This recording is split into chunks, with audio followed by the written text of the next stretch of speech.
Police station Kanachak ने एक सरकारी कर्मचारी पर हमले के मामले में एफआईआर दर्ज की है और ये एफआईआर अभिषेक सूर्यवंशी पुत्र जबर सिंह निवासी कंग्रेल के खिलाफ दर्ज की गई है और विक्टिम की पहचान पटवारी सुशील कुमार तहसील ऑफिस बलवाल के रूप में हुई है। और ऑफिशियल हैंडआउट के मुताबिक आपको बताएं कि घटना तब हुई जब आरोपी अभिषेक सूर्यवंशी बिना किसी प्रोवोकेशन के पटवारी सुशील कुमार के ऑफिस में घुस गया और उसने तुरंत उन पर शारीरिक तौर पर यानी कि फिजिकल असॉल्ट किया है। और इनिशियल असॉल्ट के बाद आई विटनेसेस का कहना है कि अभिषेक वहां से चला गया, लेकिन थोड़ी देर बाद अपने पिता जबर सिंह के साथ दोबारा स्पॉट पर लौट आया और इस दौरान जबर सिंह के हाथ में एक शार्प एज्ड वेपन था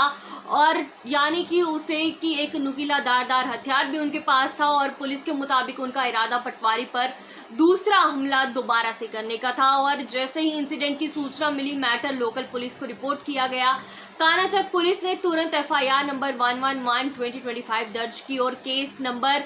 की सेक्शंस की बात करें तो सेक्शन 132, 126(2) और 351(2)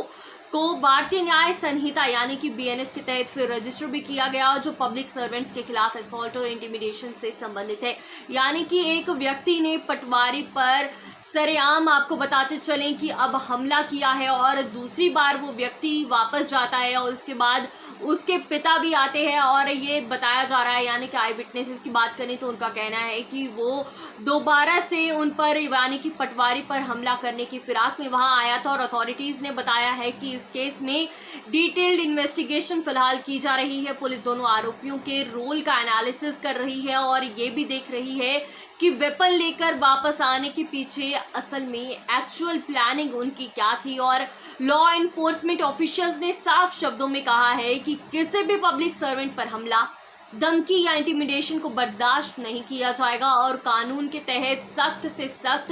जो है एक्शन भी लिया जाएगा। और पब्लिक सर्वेंट्स जैसे कि पटवारी, तहसील ऑफिस स्टाफ और एडमिनिस्ट्रेटिव ऑफिशियल्स पर